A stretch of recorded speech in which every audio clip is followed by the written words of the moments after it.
part of the job of a leader is to be able to continue moving everyone towards the finish line, even when obstacles and adversity arises. What we don't want is that your negative self-talk talks you out of taking the actions that you want to take. The person who's the most powerful and impactful in the room is not the person who is the smartest. It's not the person with the most years of experience. I really want you to take this in. It is the person who is most determined to cross the finish line. Welcome to The Art of Speaking Up, a podcast that helps professional women access the limitless potential that lies within them. I'm your host, Jessica Guzik. And my mission is to help you find that spark inside you that has the power to transform your career in ways you may not have thought possible. I'm so excited that you're here. And now, on to the show.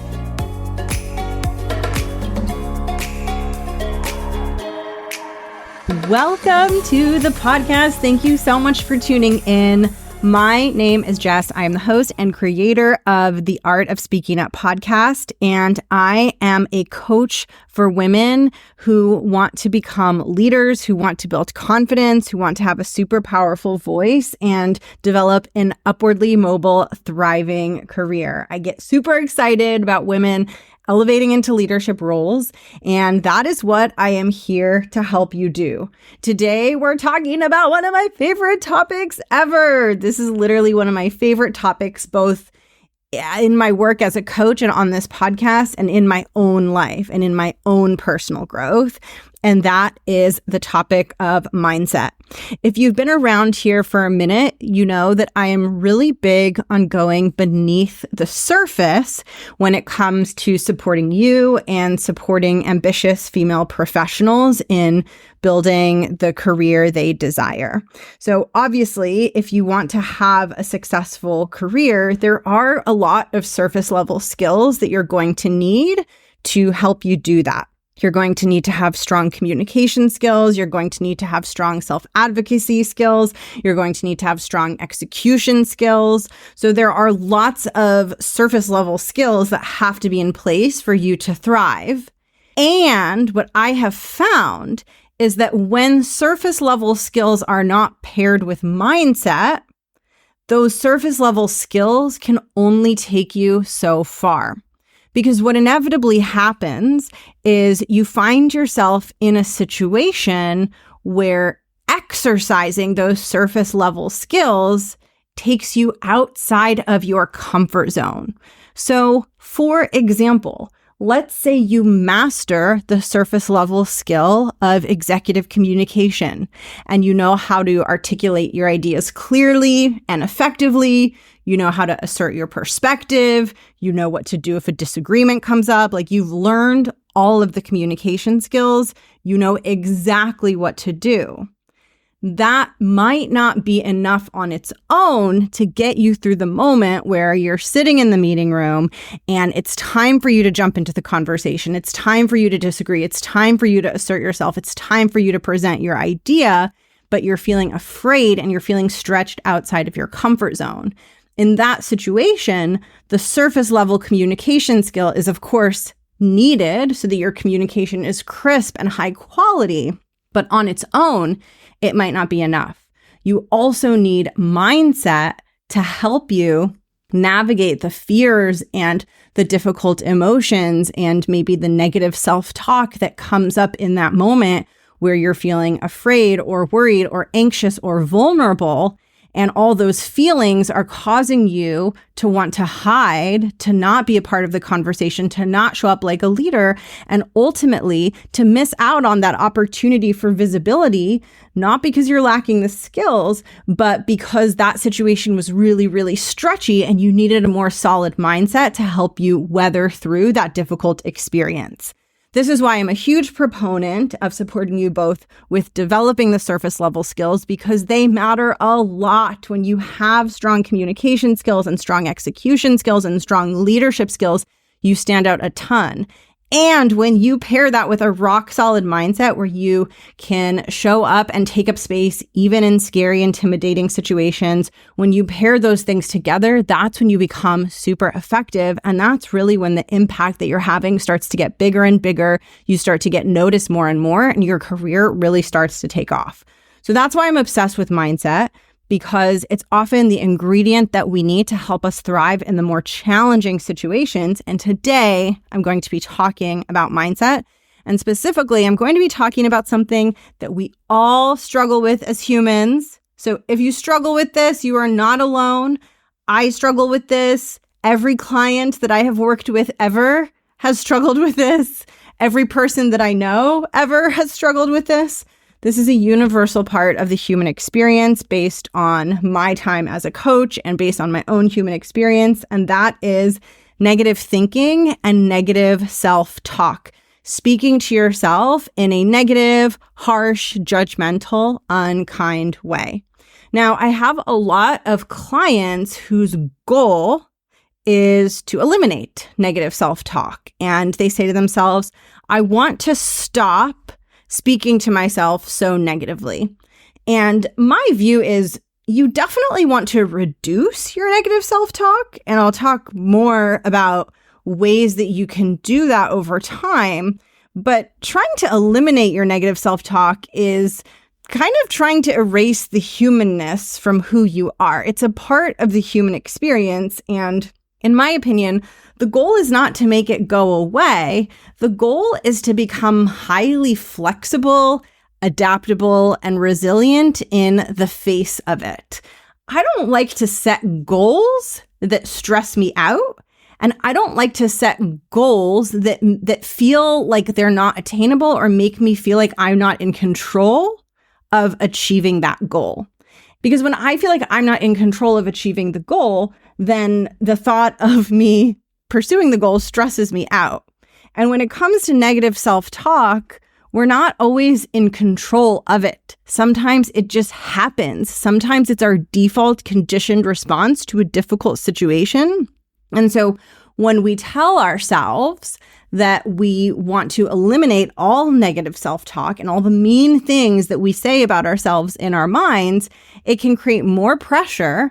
And it can become a breeding ground for even more negative self-talk, because then we start talking to ourselves negatively because we're unable to get rid of the negative self-talk. So we start developing negative self-talk about the negative self-talk. So instead, what I encourage you to aim for as a goal is to become more flexible, adaptable, and resilient in response to your negative self-talk.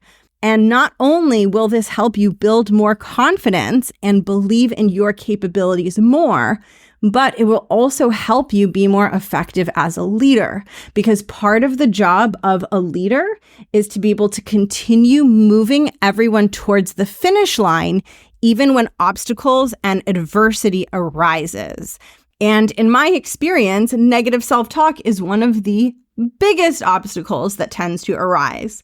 So as you become better at navigating that experience within yourself and showing up strong and executing with excellence despite the negative self-talk, you are building this leadership muscle of being able to move forward even when something pops up and tries to hold you back. This is why I love doing inner mindset work I love it when you get to do it for yourself. Because as you work on your confidence and your mindset and you just get better and more confident and you grow through these challenges, the side effect is you become a better leader, because most of the mindset muscles that you build also make you much better when it comes to your leadership, which is why I get so excited about it. Okay, so the goal is not to completely stop the negative self-talk. Rather, the goal is to become more flexible, more adaptable, and more resilient in the face of it. Because what we don't want to happen is that our negative thinking is causing us to take action that is not in our interest. Examples of that could be not having a voice in certain meeting rooms, not saying yes to stretchy opportunities, not advocating for yourself and asking for the promotion that you want. What we don't want is that your negative self-talk talks you out of taking the actions that you want to take, because that is you fighting against the things that you want most. And when you're flexible and adaptable in response to your negative self-talk, it's a lot harder for it to stop you from going after what you really want. Interrupting quickly just to let you know, the art of speaking up is an explicit show. This episode might contain an F-bomb or two.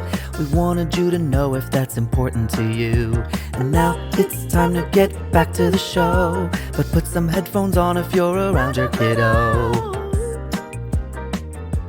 And let me tell you, one of the things that has freed me personally so much is that I just decided that I will go for the things that I want, regardless of like what kind of self-talk I'm experiencing. Like, it's just, my negative self-talk doesn't get to make decisions anymore.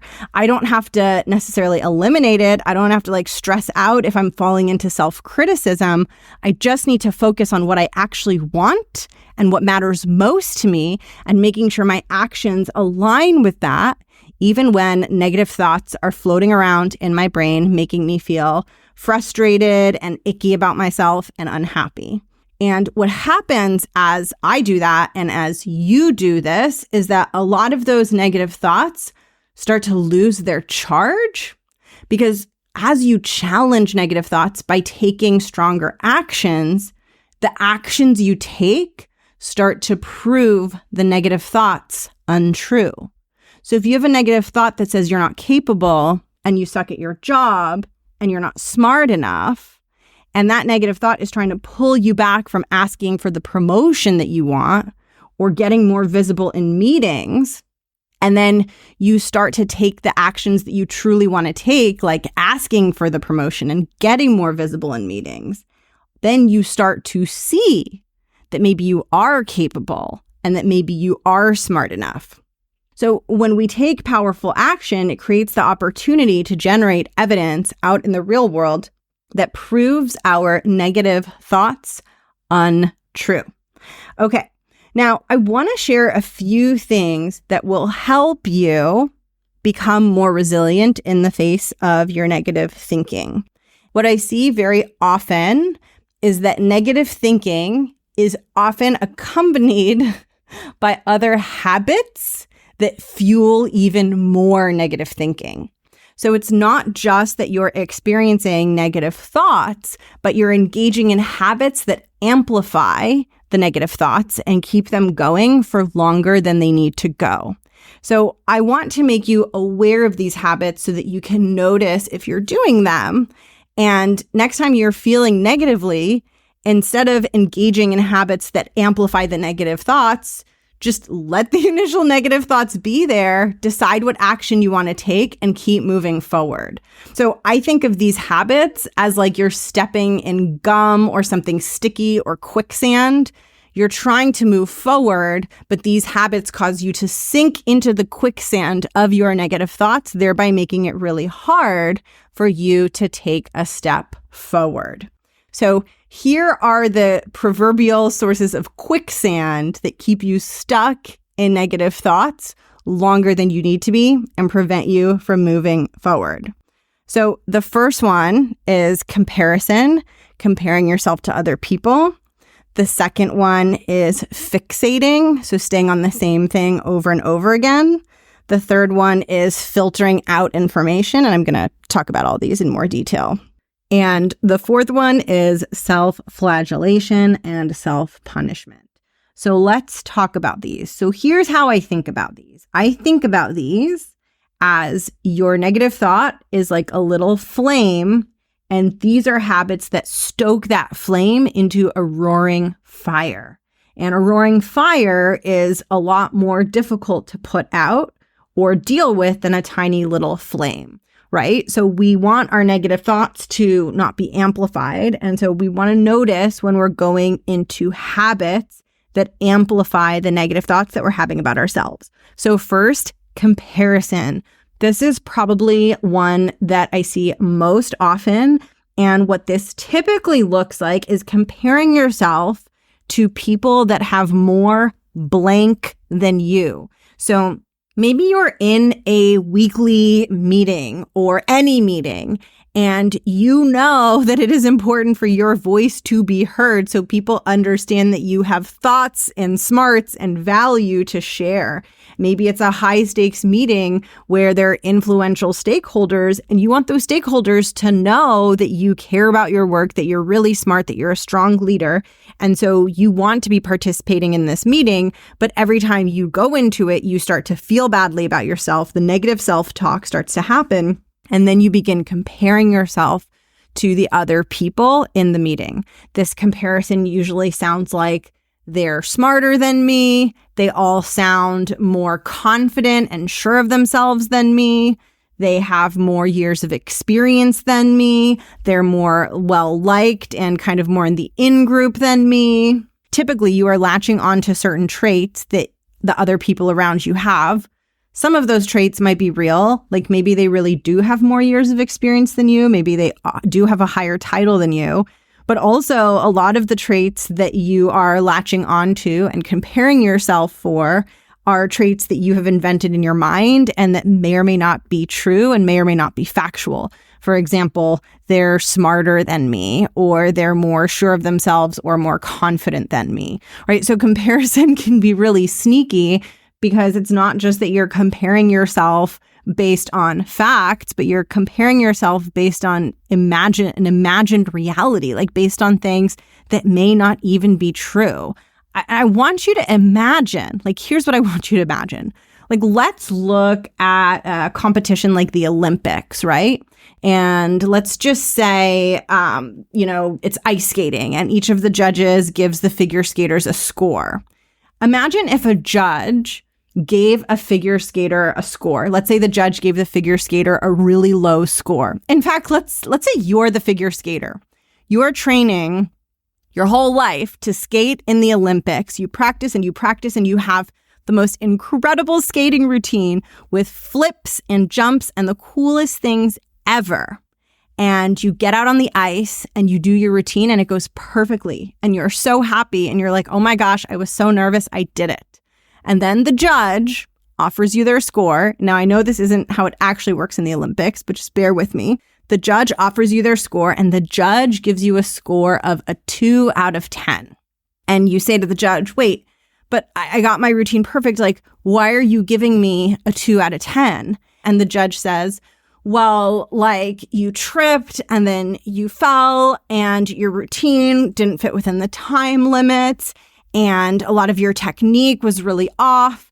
And like, you look at the judge and you're like, none of those things really happened. Like, you made those things up. You would be furious. Like, you would be furious if they made things up that ruined your career. Yet in meetings, when you compare yourselves to other people, that's what you are doing to yourself. You are making things up that are causing you to behave in a way that is sabotaging your career. You would never allow someone out in the real world to just like make things up and cause you to suffer because of made up things. Yet we do this to ourselves. We make up in our minds that other people are better, smarter, more talented. And we use those comparisons, which are made up. They're not objective. We use them to fuel the negative thoughts and feelings that we have about ourselves. And we miss out on the opportunity to excel and the opportunity to get noticed because of things we made up. We give ourselves a 2 out of 10 in figure skating based on shit we made up. That is absurd. So this is why comparison is so sneaky, because if your brain is wanting to compare, it's going to do it and it's going to find ways to do it regardless of what the facts actually are. Like, think about it. If your brain is willing to compare yourself to other people and make things up so that you can conclude that you're worse than other people, then it literally doesn't matter who you're with, what room you're in, like what the reality is, how good you are, how smart you are, how capable you are. None of that matters because your mind isn't drawing on actual facts. It's just finding and inventing things that feel true in the moment that make you feel even worse. I want you to be onto this. And I also want you to know this is so important, especially if your brain likes to latch onto that you're not the smartest in the room, that you're not the most tenured in the room. The person who's the most powerful and impactful in the room is not the person who is the smartest. It's not the person with the most years of experience. I really want you to take this in. It is the person who is most determined to cross the finish line. You don't have to be smart to be determined. You don't have to be experienced to be determined. You just have to decide that you are determined, and nothing is going to get in the way of that.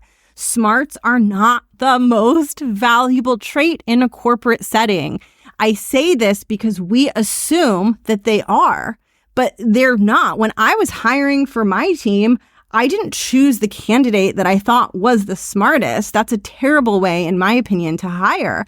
I was always looking for the person who appears to be the most committed, right? Just imagine, do you want to hire someone who's super, super smart and has a very low commitment level? Or do you want to hire someone who isn't as smart and has a super high commitment level? And this is also why I think smart is such a dumb, it's such a dumb term, in my opinion. I'm still figuring out my thoughts on it because I haven't fully sorted this out within my own mind. But it just feels like a problematic idea that someone is smarter than someone else. I just feel like we're all capable of learning and being resourceful and figuring things out. We all have different strengths. We all have ways to contribute, ways to be effective. I just think that it's not useful.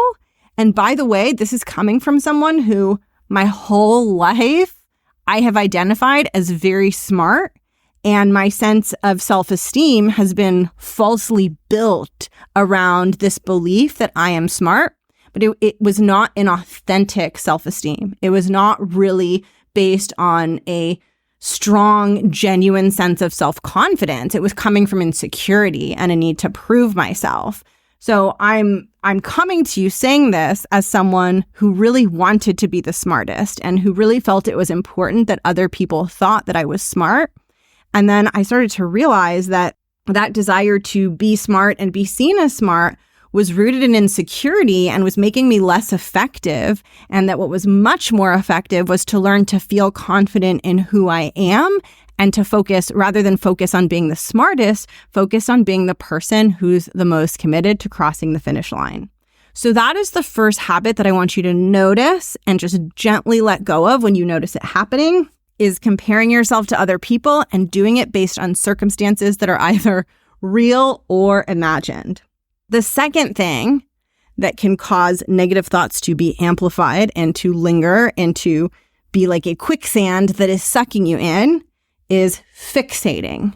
So fixating means something difficult happened, and instead of moving forward from it to notice the next thing and the next thing and the next thing that's happening, you just stay on that negative thing. So an example of this would be, let's say you're presenting a slide to a room full of people and you are experiencing negative self-talk in your mind while presenting the slide, which this happens all the time, by the way. Self-talk, your self-talk won't turn off while you're talking and while you're presenting, which is a whole beast to deal with. And it's something that I'll talk about it more on the podcast. It's something I talk about in the Art of Speaking Up Academy, but our self-talk is happening always, even while we're presenting to an audience or speaking. So I want you to imagine you're presenting a slide and in your mind, you're experiencing self-talk that sounds like you're not being crisp enough, like you don't sound confident, you're not making a good impression. I don't like how you're walking them through this slide, like you sound confused, you're going in circles, you're trailing off, your audience isn't engaged. So you're having all this negative self-talk. And then because of that, you fumble your words and you say something that doesn't make sense. And you kind of have to back up and start your sentence over, or back up and re-explain something. So in other words, you get stuck while you're speaking in a way that is visible to your audience. Okay. Fixating would be taking that incident and being like, see, you really are horrible. That was terrible. Maybe people didn't notice it before, but now they notice it. This is proof that you will never get good at this, that you don't know what you're talking about, that you're not a good communicator. And then on and on and on your mind goes. And what happens is your mind stays there on that one thing as if that one fumble was the only thing that happened the entire time, which it never is, right? When you're communicating, when you're taking up space, when you're giving a presentation, a lot of different things are happening. It's not just that one fumble or those two fumbles, right?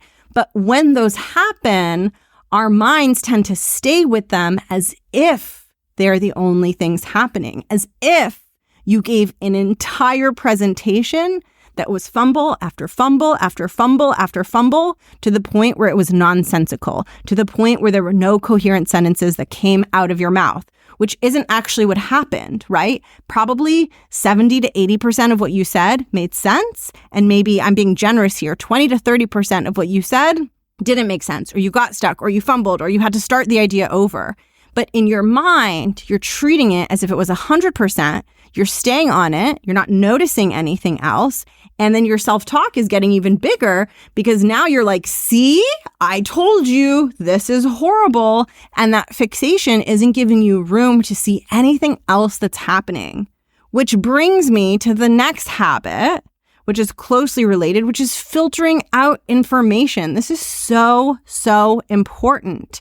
When we are feeling negatively and speaking to ourselves negatively, we will tend to only notice cues in our environment that reinforce that, and we will ignore everything else. We will enter into this distorted version of reality where all we can see are the things that we're messing up, and that person in the audience who looks annoyed, and that slide that we didn't present correctly. We will narrow in on all of the things that reinforce our negative self-talk while simultaneously ignoring all of the things that are pointing to the fact that we're doing quite well and we're actually doing a good job. Here's the thing, like when you're in a room, you're speaking, people are hearing you talking, there's a lot happening, but your brain isn't going to focus on all of the things happening. It's going to focus on just the negative things and it's going to ignore everything else. You're not even going to pick up on a lot of these things. So what happens is then your negative self-talk gets louder because similar to what I said before, it's feeding itself evidence of its own truth, right? And if you're filtering out your little wins and your little moments of doing things well, then of course it's going to feel like that negative self-talk is a reflection of reality. And this is such a helpful thing to understand, which is our psyche wants to keep itself the same. It wants to preserve its beliefs. Like if we have an understanding of who we are, then psychologically, it can be scary for us to question that. And what we're going to do is we're going to morph reality to fit into what we believe to be true. So if you really think that you aren't capable and you're worse than other people, your brain is going to be hard at work to make sure that that reality stays in place. And because of that, you're going to filter and distort the world around you to reinforce that understanding. And it's going to keep you stuck in those thoughts longer and deprive you of the opportunity to break out of it. So a really powerful, intervention that you can do with yourself when you're getting stuck in negative self-talk and it's getting bigger and bigger is to say to yourself, am I noticing everything?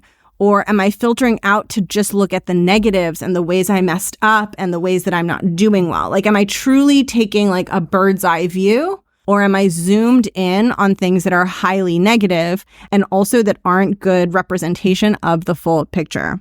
The last habit that can keep you stuck in your own negative thoughts and can amplify them is judging yourself. So particularly when you're having intense negative thoughts, you're feeling really bad, you're feeling really icky, a lot of times then you go into, wow, something's really wrong with me. Like no one else is experiencing this. No one else is feeling this way.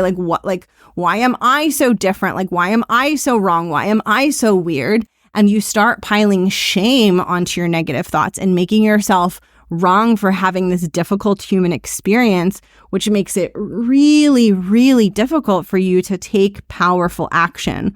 All of these things make it difficult for you to take powerful action because they make these thoughts more potent and more debilitating. But the good news is, once you start to notice these habits, then you can get better at stopping them so that you can remain flexible, adaptable, and resilient even in situations where the negative thoughts are coming up and they're preventing you from taking powerful action. And truly, if you want to be a leader, you want to have a big title, a big role, a big career, you have to learn how to do this, because as you step into bigger roles and bigger leadership positions, your brain isn't going to magically stop having negative thoughts just because you're in this bigger position. In fact, you're going to be more stretched, and there's going to be more pressure, and there are going to be more things in your environment that will stimulate negative thoughts because you will be taking on more. You will be challenging yourself. The stakes will be higher. And so it will be a prerequisite for success that you know how to navigate to and respond to negative thoughts, and that you know how to keep moving forward. So like the CEO of your company or a CEO of any company, if they're in like a super important meeting with, I don't know, investors or the press or just something, right? They can't be like, well, I'm just not going to participate in this meeting because I'm feeling really negatively about myself and I'm comparing myself and blah, blah, blah. Like, that's absurd, right? Like the CEO can't do that. They're the CEO. They need to show up for the thing. I guarantee you that lots of CEOs have those thoughts, right? I coach people. I see it. I coach executives. I coach leaders. Trust me, they have the thoughts. But in order for them to do their job, they have to show up. They can't opt out. So when you get to a certain level of responsibility, you can't opt out. You've got to show up. You've got to be flexible. You've got to be resilient. But the good news is you are absolutely capable of doing that. And as you get better at doing that, you will feel so damn powerful. If you want to get really good at this and you want me to guide you along this process of learning not to get so consumed by your negative thoughts so that you can act like a CEO and show up and use your voice and take powerful action and get noticed in your workplace, then the Art of Speaking Up Academy was designed for women like you. I mentioned in the beginning of this episode how skills and mindset work together to help you stand out and help you build a successful career. The skills ensure you know exactly how to communicate to make a powerful impression through your words. And the mindset ensures that you use your voice and get visible and take up space, even in situations that feel challenging. In the Art of Speaking Up Academy, I cover both. You will work on your mindset so that it becomes more resilient, and you will learn the foundations of crisp, effective, executive-friendly communication. And everything in the Academy is taught in a simple, beginner-friendly way.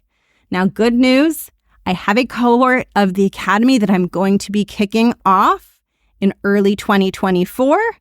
There is a limited number of spots in this cohort, and there's a very, very, very good chance that the only way to get one of those spots is to be on the wait list.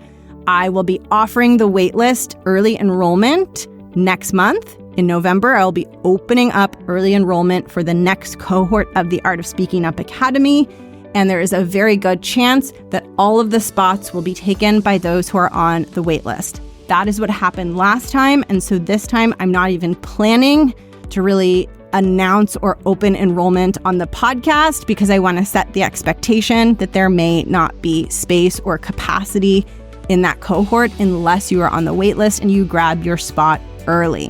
To make sure that you get to do that and you get the opportunity to do the mindset work and learn the skills you need to have an upwardly mobile, thriving career, head over to jessicascoaching.com/academy and add yourself to the Art of Speaking Up Academy waitlist. I will drop the link in the show notes.